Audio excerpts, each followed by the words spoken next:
Jadi sasaran tembak mami. Oh my god.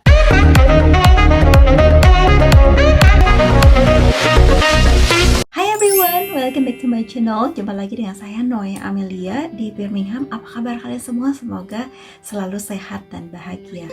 Amin. Kalau kali ini saya akan ngebacain opini-opini kalian sesuai dengan segmen yang sudah saya buka di Instagram beberapa waktu lalu mengenai apa yang akan kalian lakukan kalau kalian menerima tindakan-tindakan yang tidak menyenangkan dari pasangan kalian, baik itu tindakan yang tidak menyenangkan secara fisik maupun mental. Sebelum saya bacain, saya mau berterima kasih buat kalian semua yang klik video ini dan yang sudah partisipasi memberikan opini-opini kalian di segmen ini.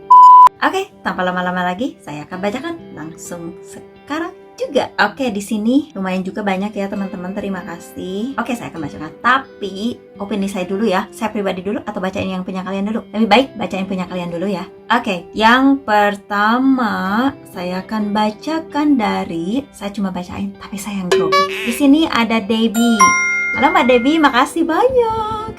Mbak Debbie bilang, kalau main tangan atau selingkuh, tak tinggal terus pulang ke tanah air Mbak. Bagi saya pribadi itu sudah nggak ada kata ampun kalau sudah yang namanya ada pihak ketiga atau selingkuh atau whatever lah yang kayak gitu. Apalagi kalau udah main tangan, udah kasar, selingkuh itu udah nggak ada kata maaf. Intinya bubar. Oke, yang selanjutnya ada dari Faras Makeup. Dia bilang, aku milih putus deh kalau posisi pas pacaran ya. Karena baru pacaran udah diperlakukan gak enak. Betul juga. Kalau ini yang masih pacaran dari pasangan, kalau pasangan itu sudah melakukan yang tidak ada menghargai kita, mau secara fisik atau itu kan udah bully ya. Karena bully itu adalah tindakan yang menyakiti orang lain, baik menyakiti secara mental ataupun fisik begitu. Betul, udah pacaran udah nggak enak kayak gitu ya. Gimana nanti?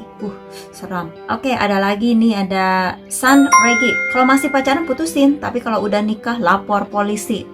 Iya betul. Kalau di sini tuh hak asasi manusia, human right ini sangat dijunjung tinggi. Jadi kalau kalian mendapatkan suatu tindakan-tindakan yang tidak wajar dari pasangan kalian bisa langsung lapor gitu. Dan di sini tuh langsung ditindaklanjuti dengan baik. Oke, ada juga dari Julianti 968. Lapor ke orang tuanya agar bisa menasehati anaknya. Ya betul juga sih, memang harus terbuka. Pokoknya ada tindakan-tindakan yang tidak menyenangkan, lebih baik jangan disimpan, lebih baik yang lain tahu gitu. Selain kita memberikan pengertian kepada pasangan kita bahwa itu tindakan tidak baik itu cuman kata-kata yang tidak mengenakan lah disampaikan, dan disampaikan juga kalau sudah berlebihan sampaikan ke keluarganya begitu. Next, ada di Jepang ya. Tinggalinlah Mbak, jangan buta. You don't deserve to be loved if you don't love yourself first.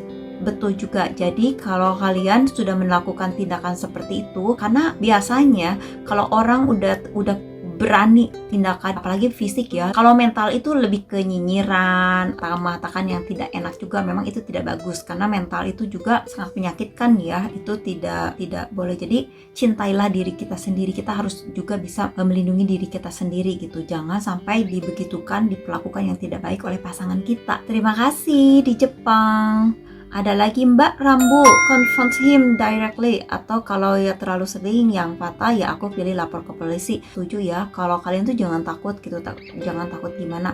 Polisi itu jalan yang terbaik kalau memang tidak bisa dibicarakan baik-baik antara pasangan itu dan tidak bisa juga secara kekeluargaan ya. Tindakannya kalau begitu-begitu aja ya panggil polisi. Tapi kalau hati-hati ya, bagi orang-orang biasanya kalau yang sudah ringan tangan biasanya mereka itu melakukan tindakan-tindakan yang lebih lagi biasanya, tapi ya tidak tahu juga ya. Oh my god. Kemudian di sini ada Anissa. Nah, Anissa ini bilang tidak ada toleransi pada pasangan yang tidak bisa mentoleransi diri kita Mbak. Betul juga sih, kalau yang namanya udah menyakiti kita secara mental maupun secara fisik, memang itu sudah pasangan kan harusnya lebih melindungi, menghargai kita, mencintai kita gitu ya, bukan menyakiti begitu. Nah kalau sudah menyakiti, mana deh kata cinta itu gitu. Serem juga. Oke, ada Mbak Dira First. Dia bilang, aku komunikasikan dengan pasangan teh meskipun biasanya aku ngambek dulu.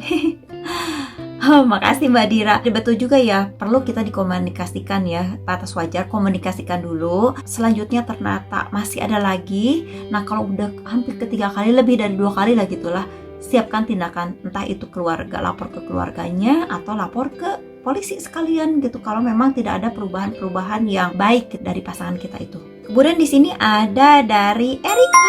Halo, ayo Erika. Abuse itu ada 2 macam.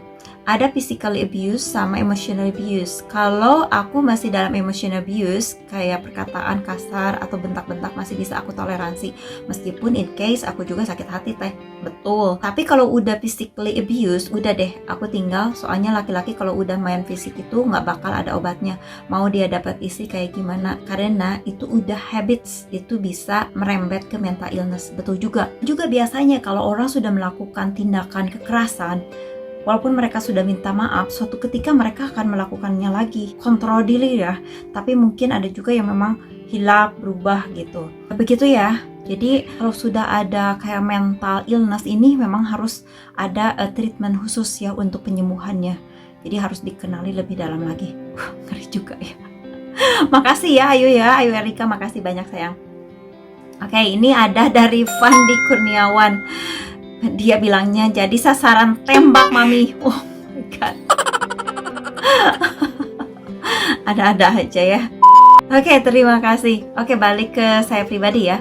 Kalau saya pribadi dari pandangan sudut pandang saya, betul kata Ayu Erika tadi. Kalau masih sebatas perkataan kasar atau masih bentak-bentak seperti itu, masih bisa dibicarakan, disampaikan dengan baik-baik.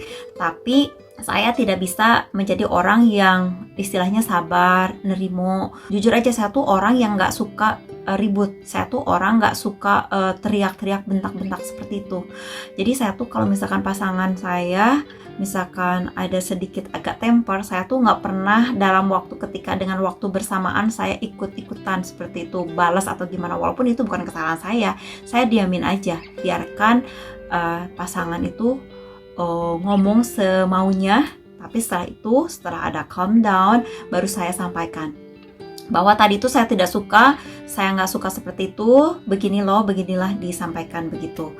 Tapi kalau keseringan pasti saya akan mengambil tindakan, tapi sejauh ini alhamdulillah bisa dikomunikasikan dengan baik. Kalau secara fisik udah menyakiti secara fisik itu nggak bisa toleransi, karena apalagi kita perempuan gitu ya, kita perempuan apalagi kita sudah punya anak, itu tidak baik. Apalagi dilihat dengan anak, itu ada traumatik sendiri nantinya, efeknya ke anak, dan kita juga kita itu merasa disakiti, itu udah humiliated banget gitu. Jadi saya lebih baik kalau ada tindakan seperti itu, pasti saya akan melakukan mediasi. Dalam mediasinya bukan saya dan hanya keluarga, tapi ada pihak tertentu yang bisa memberikan suatu pandangan kepada dia bahwa itu tidak baik gitu. Ya, bila perlu kalau dia sudah terlalu jauh, tindakannya terlalu jauh, ya saya akan lapor polisi begitu. Nah, begitu teman-teman, coba kita sekilas, kita ada artikel sedikit di sini, artikel yang bisa menjadi pandangan-pandangan kita mengenai bully dari pasangan. Biasanya kan kalau bully-bully kita dapat bulian dari luar, itu tidak jadi masalah kalau tidak ada efek terlalu besar. Kalau di lingkungan keluarga, family, orang yang kita anggap dia bisa melindungi kita dengan baik terhadap kita, itu aman. Tapi yang lebih bahaya itu adalah orang yang kita anggap sebagai pelindung kita, pasangan kita, misalkan suami gitu ya, orang yang kita percayai sebagai pelindung kita, malah dialah orang yang menyakiti kita, baik itu secara mental maupun secara fisik. Nah, itu akan sangat sedihnya, sangat sakitnya itu double ya, berkali-kali begitu. Nah, di sini pas sedikit artikel-artikel yang saya dapatkan dari advice yang ada di Mbah Google, mudah-mudahan bisa menjadi pegangan untuk kita, bagaimana kita menghadapi pasangan kita yang melakukan tindakan-tindakan yang tidak menyenangkan.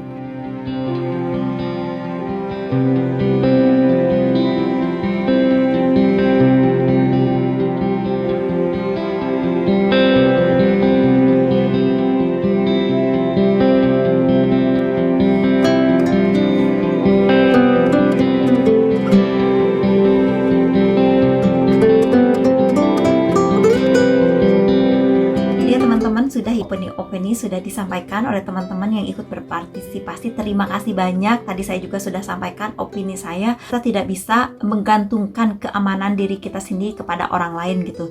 Tapi kita harus bisa pandai berpikir dan kita harus bisa jernih bagaimana menyelesaikan masalah yang ada. Begitu teman-teman, keep strong. Jangan biarkan orang-orang yang terdekat kita, orang-orang yang kita anggap dia orang yang akan melindungi kita, orang yang akan menyelamatkan kita, malahan dia orang yang ternyata menyakiti kita. Oke, terima kasih teman-teman. Sekali lagi, kalau suka dengan videonya jangan lupa like-nya. Silahkan kalian share ke teman-teman atau sosial media yang kalian punya. Jangan lupa subscribe juga dan komentar di bawah. Terima kasih teman-teman. Kita ketemu lagi di video berikutnya. Terima kasih.